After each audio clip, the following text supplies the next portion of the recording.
ಇದು ಭಾಳ ಒಂದು ಪ್ರತಿಷ್ಠಿತ ದೇವಸ್ಥಾನ ರೀ. ಇಲ್ಲಿ ಒಡ್ರ ಅಂತ ಭಾಳ ಮಂದಿ ಈ ಒಡ್ಡರ ಸಮುದಾಯ ಬೇರೆ ಬೇರೆ ಕಡೆ ಅದಾರ ರೀ. ಅವ್ರಿಗೆ ಅಗದಿ ಭಕ್ತರು ರೀ. ಅವರು ಹಿಂದೆ ಮಾತ್ರ ಗುತ್ತಿ ಐತಿ ರೀ. ಹುತ್ತ ಭಾಳ ದೊಡ್ಡ ಹುತ್ತ ಐತಿ. ಆ ಹುತ್ತದ ಕಚ್ಚೆ ಐತಿ ರೀ. ಇನ್ನೂ ಆದ್ರೆ ಹುತ್ತ ಕಾದರ ಅದ. ಹಾಂ, ಅದು ಬೆಳೀತಾ ಐತ್ರಿ. ಅದೇ ರೀ ಮುಂದೆ ಐತ್ರಿ. ಈಗ ನಿಮ್ಗೆ ತೋರಿಸ್ತೀವಿ ನಾವು.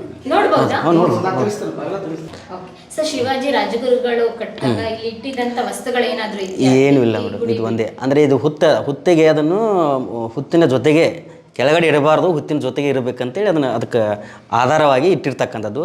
ಬಟ್ ಇದು ಎಳದೇ ಇದ್ದಾಗ ಇಲ್ಲೇ ಪ್ರತಿಷ್ಠಾನ ಮಾಡಿರ್ತಕ್ಕಂಥ. ಇದಕ್ಕಿಂತ ಮುಂಚೆ ಒಂದು ಸಣ್ಣದ ಹಿಂದೆ ಬೆನ್ನಪ್ಪ ಅಂತ ಹೇಳಿ ಕರೀತಾರೆ, ಸಣ್ಣದೊಂದು ಮೂರ್ತಿ. ಇದಕ್ಕಿಂತ ಮುಂಚೆ ಆಂಜನೇಯ ಮೂರ್ತಿ ಸಣ್ಣದೊಂದು ಮೂರ್ತಿ ಹಿಂದ್ಗಡೆ ಇದೆ. ಅದು ಮೂಲ ಒಡರೆಟ್ಟಿ ಮುಂದೆ ಬಂದಿರತಕ್ಕಂಥದ್ದು ಆಂಜನೇಯ ಸ್ವಾಮಿ ಪ್ರತಿಷ್ಠಾನಗೊಂಡ ಅಂತಿಲ್ಲ, ಆ ಮೂರ್ತಿ ಹಿಂದ್ಗಡೆ ಇದೆ ರೀ.